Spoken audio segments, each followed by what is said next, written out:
Today I want to focus on Mother Teresa's favorite theme, love until it hurts. What did she mean by this?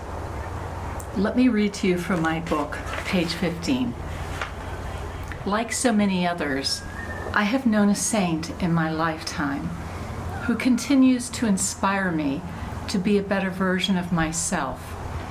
More than 20 years since her death, Mother Teresa, now recognized as a saint in the Catholic Church, remains an important and timeless figure.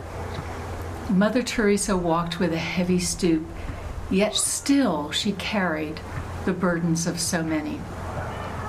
She continues to bring consolation and assistance in our darkest hours.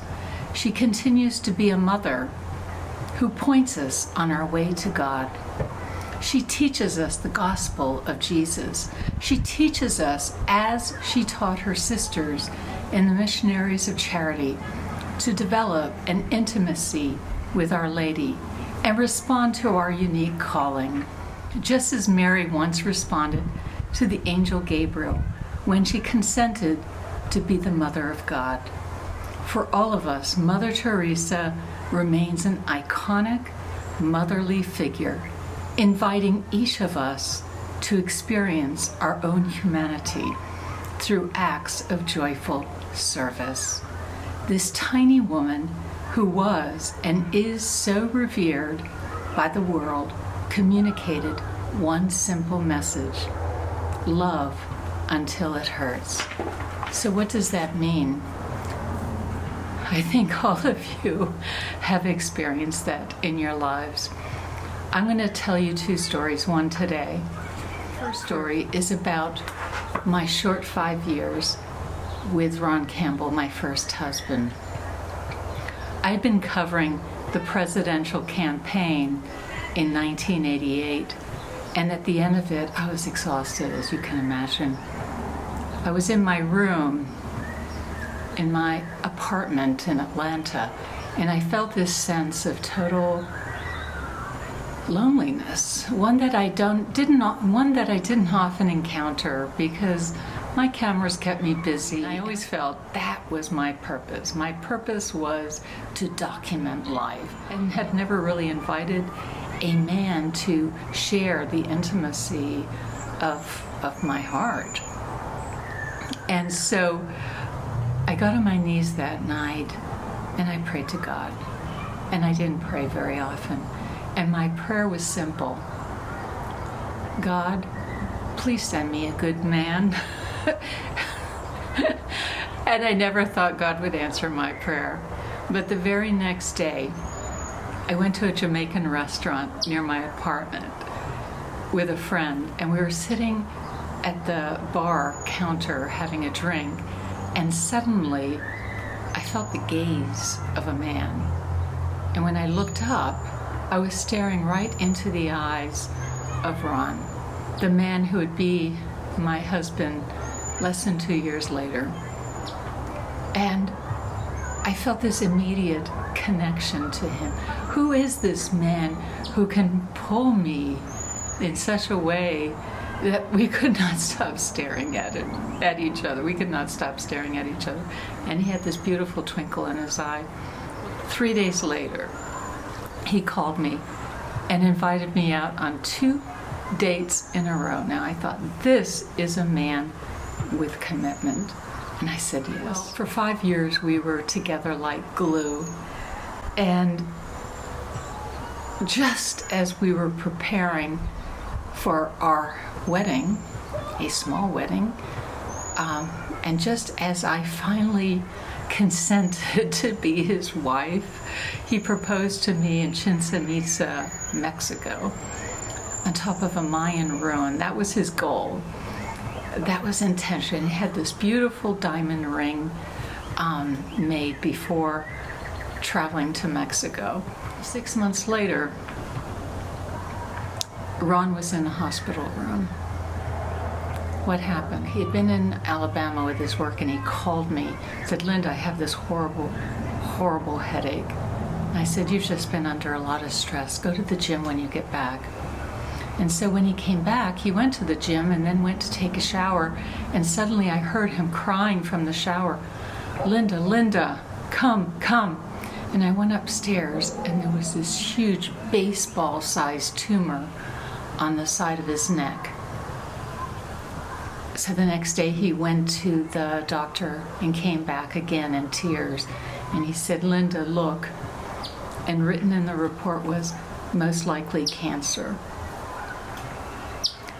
And I refused to believe that Ron, this healthy man in his mid-40s, I was in my mid-30s, could possibly be sick. So I called Dr. Murray's office at Emory University Hospital, a doctor I'd found for my mother to have reconstructive surgery after having had breast cancer.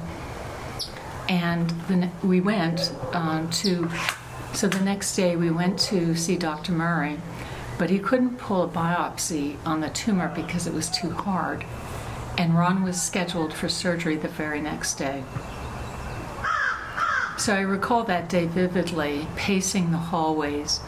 Just before he went into surgery, as he was being wheeled into the elevator, he looked at me and he said, "Linda, save me some beef tips." And that was our inside joke because we were both vegetarian. And so I began pacing the hallways, and hour after hour went by, and suddenly I felt this shattering of glass, and I thought, did someone just walk through a glass door? And then I suddenly understood that it was the shattering of the walls around my own heart. And I felt for the first time this absolute profound sense of love for another human being, for Ron. And in that moment, I also was given this information that he would not live.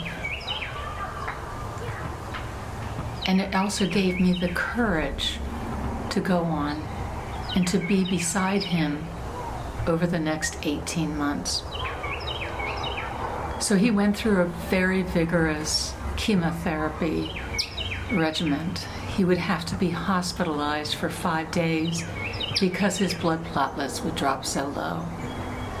And the pathology was sent to Sloan Kettering, and it came back as one of the rarest cancers ever discovered, and Ron was only the third person. It was a soft tissue cancer that had wrapped itself around his vocal cords and around his esophagus.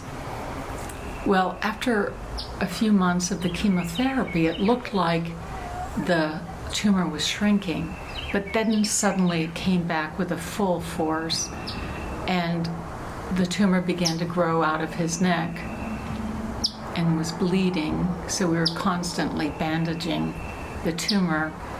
And then he went through a few months of radiation, but then the day came, we went to see Dr. Murray, and he said, "I'm sorry, there's nothing else I can do." So we went back to our house, and in the desert of our tears, in that unbelievable moment of complete desolation, I looked at Ron and said, "No, there's something we can do. We can go to India." Ron had always wanted to go to India. So we went to this spiritual community in South India, and it was exactly the 6 weeks that we needed. There was so much consolation there, and so many people who came to our room, massage therapists and healers, and so much love. It was so beautiful, so profound. When we went back to Atlanta, it was with a sense of surrender.